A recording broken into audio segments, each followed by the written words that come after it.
안녕하십니까. 여러분들도 뉴스에서 보셨겠지만 미국 의회에서 전쟁 관련 예산 그리고 뭐 틱탁, 러시아 자산 몰수 이런 것과 관련된 내용을 일괄적으로 이제 통과했습니다. 미국 언론들은 특히 이 러시아 자산 몰수에 대해서 숨기고 있습니다. 잘 보도를 하고 있지 않습니다. 그런데 가장 의미 있는 것은 사실은 이겁니다. 그런데 이것은 미국 금융 시스템에 대한 신뢰와 특히 유럽의 금융 시스템, 여기에 치명타를 가할 수 있습니다. 오늘 방송을 시작하겠습니다. 미국 달러 패권의 마포대교 투신인가, 전쟁 예산, 틱탁 매각, 러시아 자산 몰수 이런 것들을 일괄적으로 오늘 미국 의회는 통과시켰습니다. 이것은 브릭스 화폐 출범의 청신호가 됩니다. 외환시장, 국채시장에서 어떤 블랙스완이 있는지 이런 것을 면밀하게 봐야 할 것 같습니다. 오늘은 좀 짧게 빠르게 진행하도록 하겠습니다. 미국 의회는 오늘 여러 가지 법안을 통과시켰습니다. 미국 언론에서는 이제 우크라이나 지원 법안 600억 불 이것만 이제 계속 떠들고 있습니다. 야, 이제 돈이 우크라이나에 간다. 우크라이나는 이 돈을 받아서 열심히 싸워서 러시아를 무찌를 거다. 자유와 평화를 위해서 이제 돈을 준다. 뭐 이런 식으로 떠들고 있습니다. 정작 이 틱탁이라든가 러시아 자산 몰수 이것에 대해서는 잘 언급하고 있지 않습니다. 이것은 국제 교역이나 국제 금융 시장, 자, 이것을 서포트하는 여러 가지 이제 그물처럼 짜여진 비즈니스 바이로들이 있습니다. 그런데 이것을 정면으로 위반하는 겁니다. 미국의 금융 신뢰도는 땅으로 이제 추락하게 되는 거죠. 사실은 이것이 가장 중요한 내용인데 먼저 우크라이나 건에 대해서 말씀드리겠습니다. 우크라이나로 한 610억 불 정도가 이제 보내집니다. 그런데 실제 이 중에 한 140억 불, 하나로는 한 18조 정도, 요즘 뭐 환율 때문에 그런데 한 18조 정도만 다이렉트로 우크라이나로 지원이 되는 겁니다. 그런데 이 140억 불은 들어가자마자 이 빼갈 곳들이 많이 있습니다. 첫 번째는 뭐 전사한 사람들, 유족들 연금도 줘야 되죠. 그리고 현재 싸우고 있는 군인들, 그들 가족에게 월급을 보내줘야 됩니다. 이 월급이 가지 않는다면은 이들은 진짜 뭐 반란을 일으킬 수도 있는 그런 상황입니다. 이모군란, 재현이 되는 겁니다. 그렇기 때문에 이 민심을 달래고 그 다음에 정부에 이제 젤렌스키도 좀 주머니가 비었을 겁니다. 또 삥땅을 쳐야 되겠죠. 그리고 무기 자금, 뭐 미국 무기를 결국 사야 되는데 뭐 결국은 이 미국이 그 예산에서 일부를 뺀 다음에 주고 무기로 주게 될 겁니다. 그런데 나머지 대부분, 이 600억 불의 나머지 대부분은 사실 한 3분의 2 정도는 미국 군산복합체로 들어갑니다. 군산복합체에서 새로운 무기를 만들어서 그 무기와 탄약 이런 것은 미국의 무기고와 탄약고를 채우는 겁니다. 미국은 많은 지원을 해서 그동안 이제 미국 내 탄약고와 무기고가 텅텅 비었습니다. 여기에 채워넣는 돈입니다. 그런데 이름을 거창하게 우크라이나라고 딱 붙였을 뿐입니다. 실제로는 한 140억 불 정도, 한 4분의 1 정도만 우크라이나로 가게 되는 거죠. 어쨌든 이 우크라이나, 뭐 덩치는 가장 큽니다. 이 600억 불. 전체 900 몇십억 불 중에 600억 불, 한 3분의 2 정도는 우크라이나 이름을 딱 붙여놓고 그 중에 4분의 3 정도는 미국으로 바로 들어가는 겁니다. 자, 이 우크라이나 지원 법안은 러우전을 연장하고 우크라이나인들을 전선에 밀어넣고 죽을 때까지 싸우도록 만드는 술책에 지나지 않습니다. 우크라이나 군인들 지금 뭐 여기 있으면은 야, 뭐 미국이 돈을 보내주는 것 같다, 무기를 주는 것 같다.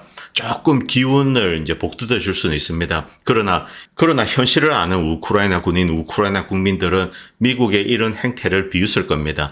뭐 이 의회에서 뭐 우크라이나 깃발 흔들고 총극을 하는데 다 쇼에 지나지 않습니다. 현재 우크라이나는 새로운 징집 법안을 통과시키려고 하고 있습니다. 연령을 27세에서 25세로 낮춘다. 그런데 여기에 더 심각한 것이 있습니다. 일단 이제 징집이 되면은 나올 수가 없습니다. 그 이전에는 36개월 근무하면은 집으로 돌아갈 수 있다. 그래서 뭐 2년 전에 징집된 사람은 야, 1년만 잘 버티면은 집으로 돌아갈 수 있다. 이런 기대감 가질 수 있습니다. 이 사람들에게 소급 적용되지 않겠지만 지금 새롭게 징집되는 애들, 이 사람들은 이제 상한선이 없습니다. 죽어야지 집으로 빨리 돌아갈 수가 있는 거죠. 그리고 3년이 지났는데 집에 이제 돌아갈 수가 없는 겁니다. 집에 돌아가지 못하고 3년, 4년, 5년 이렇게 어떻게 싸웁니까? 결국은 죽어야지만이 집으로 돌아갈 수 있다. 아니면 항복하든가. 이런 끔찍한 일이 지금 우크라이나에서 벌어지고 있습니다. 그리고 여기에 실탄을 공급하는 나라가 바로 미국입니다. 이 우크라이나에 610억 불 그리고 이스라엘에 260억 불 엄청난 돈입니다. 지금 뭐 이스라엘이 누구랑 싸운다고 이런 거금을 보내줍니까? 미국의 탄약고와 무기고에는 무기나 탄약이 가득 쌓여 있는 게 아닙니다. 이 점을 우리가 알고 이 우크라이나전을 봐야 되는 거죠. 실제로 우크라이나에 미국이 엄청난 지원을 했습니다. 2년 동안 서유럽 나토와 함께 2천억 불을 지원했습니다. 한 260조 정도, 270조 정도 되죠. 그리고 2014년부터 2019년, 20년까지 전쟁이 터지기 전입니다. 미국과 유럽에서는 한 400불이라고 이야기하지만 제 개인적인 생각에는 1,000억 불이 넘는다고 생각합니다. 왜냐하면 8년 동안 무기와 탄약을 공급받고 또 훈련도 이제 그들 나라에 도움을 받고 받습니다. 그리고 러시아 다음으로 유럽에서 가장 강력한 군사력을 가진 나라로 거듭났습니다. 우크라이나가 가지고 있는 장비, 탄약, 무기, 전쟁 전에 엄청났습니다. 그것이 지금 다 파괴되었죠. 토탈 한 3천억 불 정도의 군사적인 지원이 갔습니다. 그런데 어떻게 되었습니까? 우크라이나는 박살이 났습니다. 이 3천억 불이 갔는데 박살이 났는데 여기에 140억 불이 추가된다고 해서 우크라이나가 버틸까요? 천만의 말씀입니다. 이 600억 불 중에 한 400억 불 이상은 미국이 쓱싹 하는 겁니다. 미국의 군산복합체로 가는 겁니다. 그리고 오늘 통과시킨 법안에 또 한 가지 이제 심각한 것이 있습니다. 2025년 말까지 되어 있는데 대통령도 이것을 물릴 수 없다. 즉 트럼프가 이제 올해 말에 만약에 대통령이 된다. 이때 트럼프가 돈을 보내기를 원하지 않는다. 이게 통하지가 않는다는 겁니다.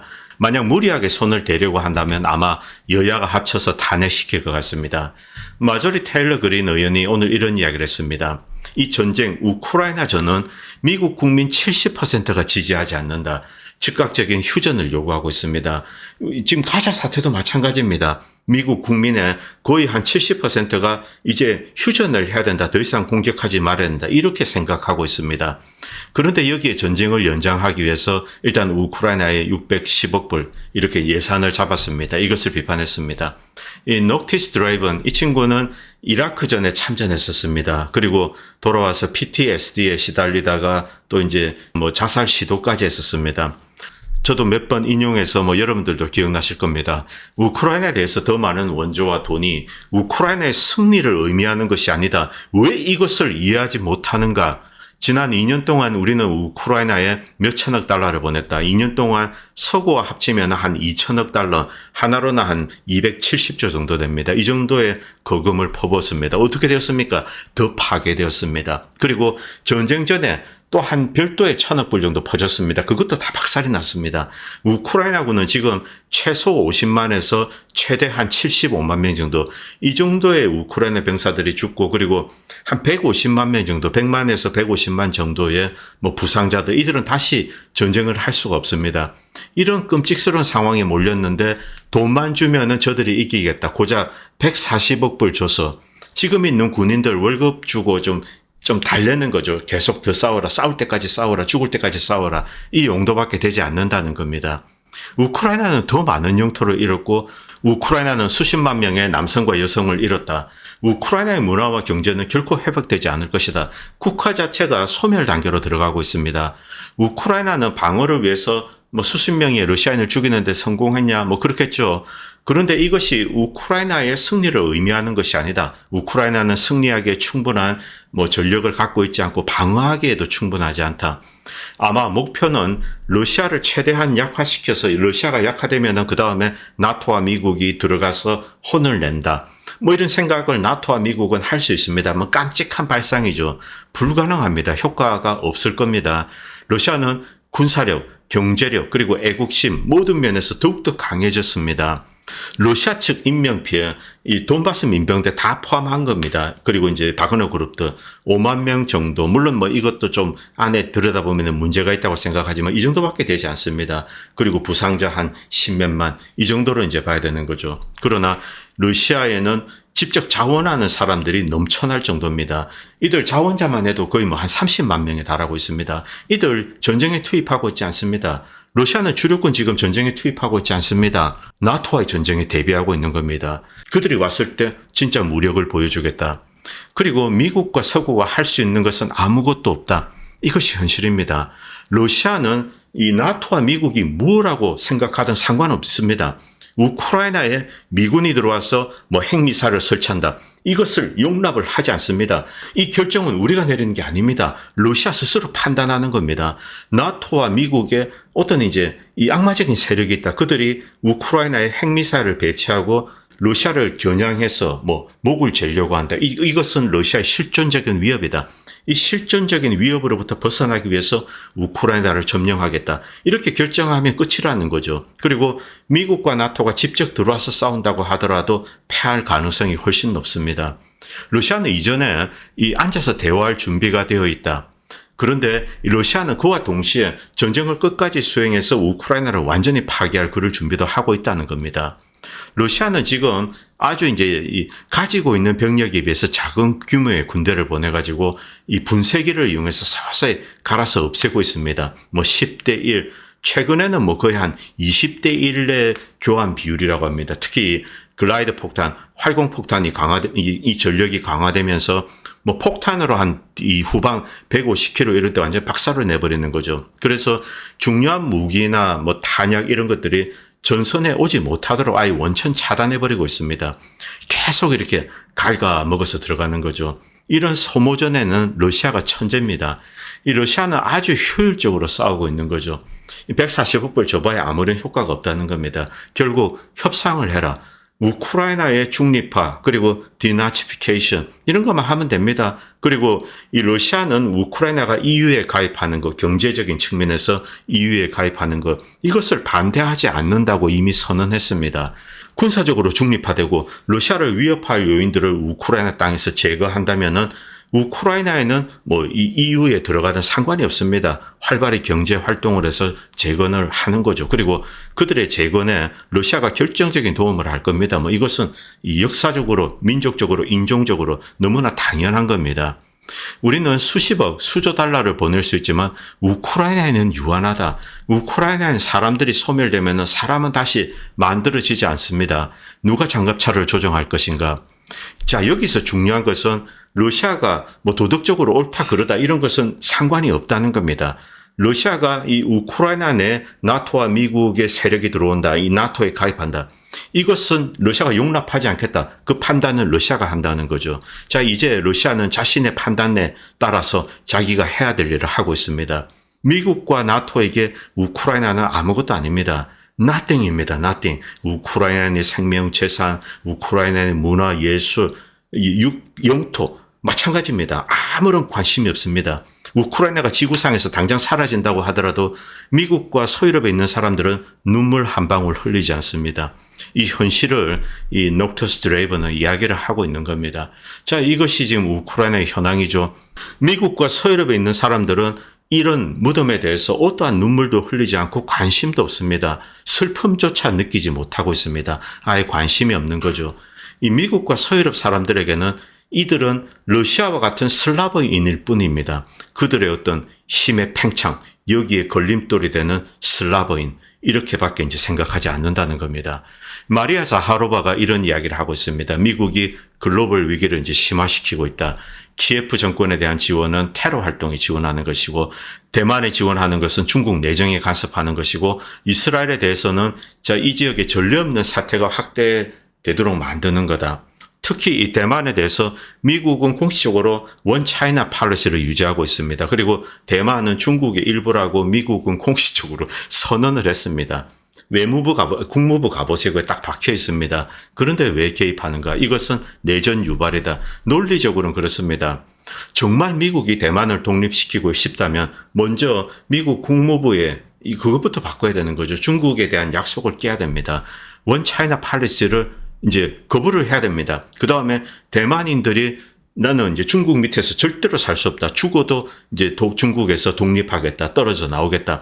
이렇게 결심을 해야지 그 다음에 뭐 주변 국가들 한국이나 일본 이런 나라들이 대만을 도와줄까 말까 이것을 고민할 수가 있다는 거죠. 원 차이나 팔리시를 유지하는 한 이것은 중국의 내정일 뿐입니다. 그리고 메드베데프가 이런 이야기를 했습니다. 유발 하라리 여러분도 잘 아실 겁니다. 월드 이코노믹 포럼의 이제 꼬봉이죠. 저는 유발 하라리를 극도로 혐오하는 사람입니다만 이 하레츠에 올린 글 오늘 올렸는데 상당히 장문입니다. 이 글은 꼭 읽어보시기를 이제 권합니다. 이 가자에서 이란까지 네타냐후가 이스라엘의 생존을 위협하고 있다. 옆에 잠깐 보겠습니다. 이스라엘이 역사적인 패배에 직면하고 있다. 그렇기 때문에 네타냐후가 사임해야 된다. 가자 지구의 인도주의적인 재난은 이스라엘 존재의 도덕적 지정학적인 기반을 약화시켰다. 이스라엘의 동맹국들이 가자 지구에서 벌어지고 있는 참극, 이것을 보고 겁에 질려서 하나씩 이렇게 즉각적인 휴전을 요구하고 이스라엘에 대한 군사적인 지원을 중지해야 된다. 실제로 서구의 몇 개 국가들, 스페인 같은 국가들은 중단했습니다. 프랑스 역시 마찬가지입니다. 가자 전쟁이 길어질수록 이스라엘은 국제적인 고립이 더욱더 심화될 거다. 북한처럼 이렇게 이제 될 거다. 이런 말도 이야기도 합니다. 자, 이 글은 여러분들이 이 하레츠에 가셔서 한번 보시기 바랍니다. 상당히 긴 장문인데, 유발 하레는 제 개인적인 생각에는 옳은 이야기를 했다고 생각합니다. 그리고 오늘 가장 중요한 내용입니다. 이 지금 우크라이나 지원 예산 이런 것은 통과되리라고 많은 사람들이 얘기했죠. 며칠 전부터 공화당이 입장을 바꿨습니다. 여기에는 여러 가지 이유가 있는데, 우크라이나 전쟁은 수렁이죠. 그런데 이 우크라이나에 직접 지원하는 것은 140억 불밖에 되지 않습니다. 그리고 지금 우크라이나 군이 완전히 붕괴될 상황입니다. 무기가 없다 이런 것도 있지만 일단 군인들이 월급을 받지 못하고 있습니다. 자, 그리고 이런 예산을 제외하고 미국의 무기고 그리고 탄약고 이런 것들이 텅텅 비어가고 있다. 미국은 신속하게 이것을 채워야 됩니다. 그리고 지금 보내는 군사 예산의 대부분은 미국의 이제 군수업체 돈이 가게 되고 그리고 그 무기는 다시 미국의 탄약과 무기고를 채우는 겁니다. 다이렉트로 이 대만이나 이스라엘에 퍼주는 것은 아닙니다. 이 예산은 전적으로 이제 미국을 위한 거다라고 보시면 됩니다. 일단 미국은 복수의 전쟁에 지원을 했기 때문에 전쟁 물자가 지금 고갈났습니다. 가장 중요한 것은 사실은 이 러시아 자산 몰수입니다. 이 틱탁 이제 2개월인가 3개월 뒤에 이 중국의 대주주는 팔아야 됩니다. 그러지 않는다면 틱탁은 미국에서 금지됩니다. 이것도 이제 말도 되지 않는 조치지만 일단 이것은 제외하도록 하겠습니다. 러시아 자산 몰수. 미국은 러시아 자산을 얼마 갖고 있지 않습니다. 총 러시아 자산 3천억 불이 지금 이렇게 걸려 있는데 대부분은 유럽에 있습니다.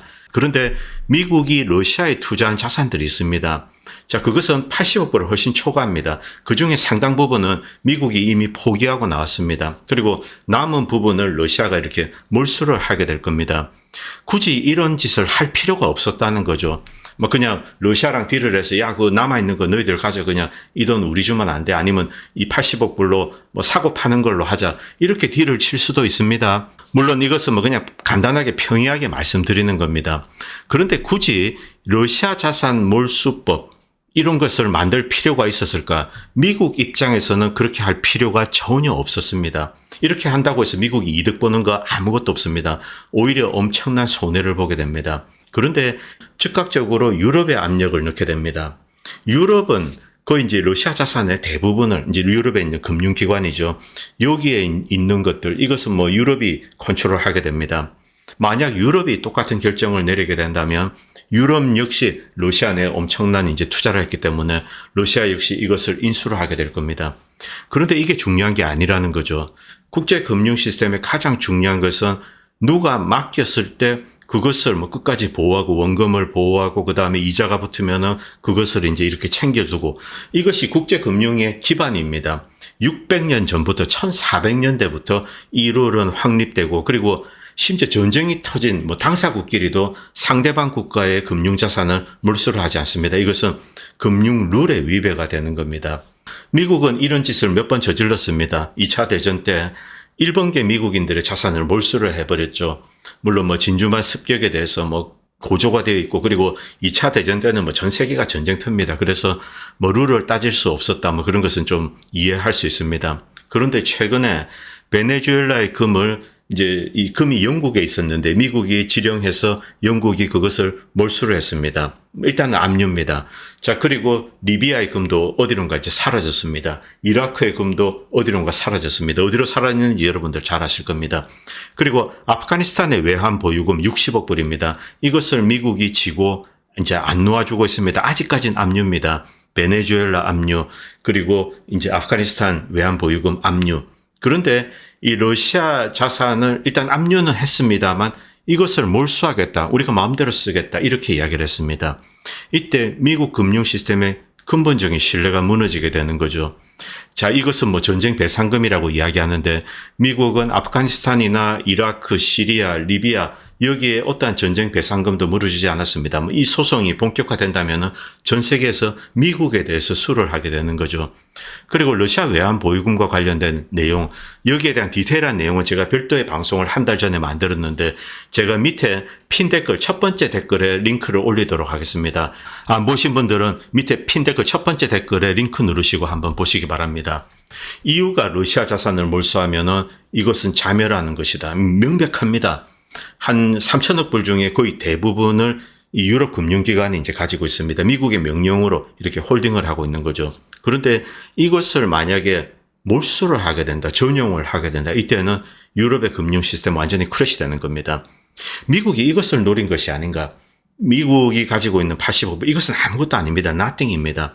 러시아는 오히려 그것보다 더 큰 금액을 이제 러시아 내 투자한 미국 자산을 몰수를 해버릴 겁니다. 그걸로 끝나는 거죠. 그런데 유럽으로 오면은 상황이 달라진다는 겁니다. 유로 클리어에 예탁된 러시아 자산, 여기에 대해서 수를 하는 겁니다. 전 세계에서 할 수 있습니다. 중국, 홍콩이죠. 홍콩, 상하이, 뭐 두바이 이런 데서 수를 해서 일단 그 나라의 이제 법에 따라서 유럽의 자산들을 또 이렇게 압류를 하게 될 겁니다. 이와 같은 방식으로 소송전이 되면서 이 금융시장에 큰 대혼란이 일어날 가능성이 대단히 높아지게 됩니다. 물론 미국의 이런 입장에 대해서 유럽은 뭐 미국처럼 하겠다 이렇게 하지 않았습니다. 유럽이 미치지 않는 한 미국처럼 하진 않을 겁니다. 유럽은 이제 거부할 가능성이 뭐 저는 90% 이상이라고 생각하는데, 자, 유럽이 만약에 그런 선택을 한다면은 금융시장의 충격은 좀 줄어들 겁니다. 그런데 미국으로 와서 80억 불, 금액은 얼마 안 되지만 만약에 미국이 진짜 몰수를 한다. 이 법안에 뭐 사인을 했다. 이것이 그대로 몰수를 의미하는 것은 아닙니다. 뭐 가능하게 하는 거죠. 진짜 몰수하게 되면은 미국의 금융 시스템, 여기에 대한 신뢰도는 수직으로 추락하게 됩니다. 잠깐 이 차트 보시기 바랍니다. 2023년 2월 오른쪽입니다. 그리고 왼쪽으로 오면서 2024년 2월 이렇게 됩니다. 제가 이 데이지 체인에 대해서 말씀드렸는데 미국의 채권이 이제 미국 국채가 급락했습니다. 그 이후 미국은 우방국들에게 압력을 넣어서 이렇게 사도록 만들었습니다. 미국 은행이, 미국의 이제 지방은행 그리고 미국의 대형은행이 미국 국채를 받았다가 엄청난 손실을 입었죠. 자, 이제 국채를 누군가 사줘야 됩니다. 자, 이것을 이제 다른 나라들, 뭐 일본부터 해가지고 쭉 사들였습니다. 이 중국만이 오히려 줄였습니다. 중국은 줄였고, 뭐 러시아 같은 경우 당연히 뭐 줄였죠. 그리고 밑으로 오면은 사우디도 2023년 이전에는 쭉 팔았다가 이제 미국의 압력에 의해서 조금 샀습니다. 뭐 한국이나 이런 나라는 조금 많이 샀죠. 그래서 전체적으로 2% 정도가 이제 미국 전체 국채 2% 정도가 외국인 손으로 더 넘어가게 되었습니다. 2023년 2월부터 2024년 2월 1년 동안입니다. 미국이 데이지 체인을 이용해서 이제 미국 국채를 전 세계에 이렇게 팔아버린 겁니다. 자, 이런 식으로 미국은 억지 조치를 해서 겨우겨우 지탱해 왔는데 이 끈이 끊어질 수가 있다는 거죠. 이번 조치에 의해서 더 이상 미국 달러를 신뢰할 수 없다. 미국 금융 시스템을 신뢰할 수 없다. 미국이랑 교역하다가 미국이랑 뭐 금융 거래를 하다가 자, 그리고 미국 국채를 샀다가 만약에 수가 틀리면은 미국이 몰수를 해버리는 겁니다. 그리고 이라크도 석유 판매 대금은 고스란히 뉴욕 연준으로 갑니다. 한 120억 불 정도였는데 이라크가 달라고 해도 주지 않습니다. 미국 입장은 이렇습니다. 만약 이라크가 미군 철수를 요구하면은 이것을 몰수할 수도 있어. 이런 자세입니다. 현재는 그냥 들고 있는 겁니다. 그래서 추가되는 금액을 이렇게 이제 이라크의 뭐 예산안으로 이렇게 뭐 조금씩 돌려주고 있는 거죠. 일단 큰 굿즈는 지고 있는 겁니다. 이런 식으로 행동을 하는데 이게 언제까지 가느냐는 거죠. 결국 이 브릭스 체제가 출범하게 되고 브릭스 화폐가 나온다. 그리고 금에 의해서 서포트된다. 그리고 뭐 별도의 뭐 따로 금 투자가 있고 또 뭐 비트코인도 있습니다. 자, 이런 상황에서 미국에 투자한 US 달러 디노미네이티드 된 자산, 여기에 투자한 사람들이 돈을 뺄 가능성이 대단히 높아졌습니다. 특히 이번 법률안 통과에 의해서요. 그래서 캐터린 타이슨은 이제 이 미국 이 기축통화 시스템은 붕괴될 것이다. 끝났다. 뭐 이렇게 단정적으로 이야기도 했습니다. 물론 아직까지 몰수한 것은 아닙니다. 몰수를 가능하게 만드는 법을 이제 통과시켰습니다. 다시 그리고 이 그래프 보시기 바랍니다. 크로스보더 외환 거래입니다. 외환 거래에 있어서 위안화가 US 달러를 능가했습니다. 52.9%, US 달러는 42.8%. 특히 2023년 주목해 보시기 바랍니다. 2022년까지는 연으로 되어 있습니다만 이때부터는 월로 이렇게 바뀝니다. 뭐 8월, 10월, 12월 1, 2, 3 이렇게 됩니다. 자, 이 기울기가 가파라지고 있는 거죠. 만약 이것을 이제 애뉴얼라이즈 하면은 기울기가 가파라집니다. US 달러에 대한 탈출, 이것이 더욱더 가속화되고 있다는 뜻입니다.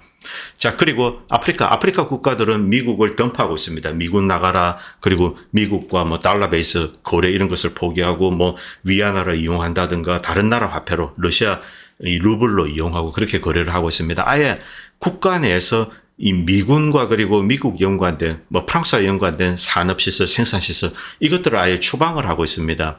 차드, 니제르 옆에 있는 나라죠. 이 동쪽에 있습니다. 차드가 오늘 공식적으로 미군 기지에서 이제 방을 빼라, 미군 나가라 이렇게 선언을 했습니다. 여기도 미군이 한 1000명 정도 있습니다. 그리고 미국이 특히 차드에는 많은 투자를 했습니다. 유전지대에 많은 투자를 했는데 이것을 차드 정부가 몰수를 했습니다. 프랑스군이 있고 그리고 미군 기지도 있는데 일단 미군 기지 먼저 축출하고 조만간에 뭐 프랑스 기지도 쫓아낼 것 같습니다. 아프리카 국가들이 왜 이렇게 행동을 하는가? 미국 달러나 유로를 믿지 않고 뭐 프랑스의 CFA 프랑 이런 것을 신뢰를 아예 믿지를 않는 겁니다. 신뢰를 하지 않고 새로운 브릭스로 갈아타겠다. 이렇게 이제 결심을 한 겁니다. 결단을 내리고 이런 행동들을 취하고 있는 거죠. 그리고 시리아 소식 좀 전하겠습니다. 이 시리아에서 러시아군과 시리아 정보군이 함께 힘을 합쳐서 본격적으로 이렇게 점령지를 확대하고 있습니다. 다시 수복하는 거죠. 뭐 알레포나 이쪽은 계속 전쟁을 하고 있는 곳인데 특히 주목할 만한 곳이 데일 에조르입니다. 과거에 러시아군은 이쪽에 손을 대지 않았습니다. 그런데 이쪽에는 이제 미군들이 있습니다. 그런데 한 몇 달 전부터 러시아 공군기들이 이쪽을 왔다 갔다 했습니다. 미국의 신경을 자극했죠. 그리고 미 공군기지 바로 위에 러시아 전투기가 이렇게 배회하고 날아다니고 이렇게 겁을 줬습니다. 그런데 이 데일 에조르 이쪽 지역에 아이시스들, 미국이 보호하고 있는 아이시스들 여기에 뭐 무자비한 폭격을 가하고 있습니다. 그리고 시리아군들이 지상에서 하나씩 둘씩 탈환하고 있습니다. 이 데일 에조르. 지도에서 보시면 이 데일 에조르는 이라크에서 시리아 북쪽에 있는 커노코 석유지대 이쪽을 연결하는 그 바로 중간에 있는 매우 중요한 전략적인 교두보입니다. 여기에 러시아가 집중적으로 공군 지원을 하고 지상에서는 시리아 정보군이 밀고 와서 조만간에 데일 에조르를 장악하지 않겠나. 데일 에조르를 장악하면은 데일 에조르 위쪽에 있는 미군 기지, 뭐 여기에는 많은 병사들은 있지 않습니다. 뭐 300명, 400명 좀 흩어져서 한 5군데 있는데 이들은 석유 훔치는 것을 주 업무로 하고 있습니다. 이들은 이제 나갈 수밖에 없습니다. 보급이 끊기게 되는 거죠. 그리고 석유도 훔칠 수 없습니다. 중간에 시리아 정보군과 러시아군이 지키고 있는 거죠. 자, 이런 식으로 이제 이 시리아 내 본격적으로 영토를 점령하려고 하는 것이 아닌가. 시리아와 그리고 이라크 내 미군 철수 이것이 뭐 올해 안에 볼 수 있지 않을까. 뭐 저는 그렇게 생각하고 있습니다. 그리고 월요일날 금융시장이 열리면은 안전자산으로 분류가 되는 스위스 프랑, 일본 엔화 그리고 이 금, 비트코인 이것들의 가격이 어떻게 움직이는지 주목해서 보시기 바랍니다. 만약 이 시장 신뢰 큰 스크래치가 발생한다. 이때는 미국의 이 US 달러에 어떤 뭐 심각한 흔들림이 있을 것으로 예상됩니다. 일단 월요일 날 장을 한번 지켜봐야 될 것 같습니다. 뭐 금액이 작고 그리고 미국이 실제로 몰수하는지는 뭐 그거 지켜봐야 되죠. 이건 다른 문제입니다. 그리고 유럽이 어떻게 나올지도 또 다른 문제이기 때문에 지켜봐야 할 것 같습니다. 오늘은 여기까지 하겠습니다. 감사합니다.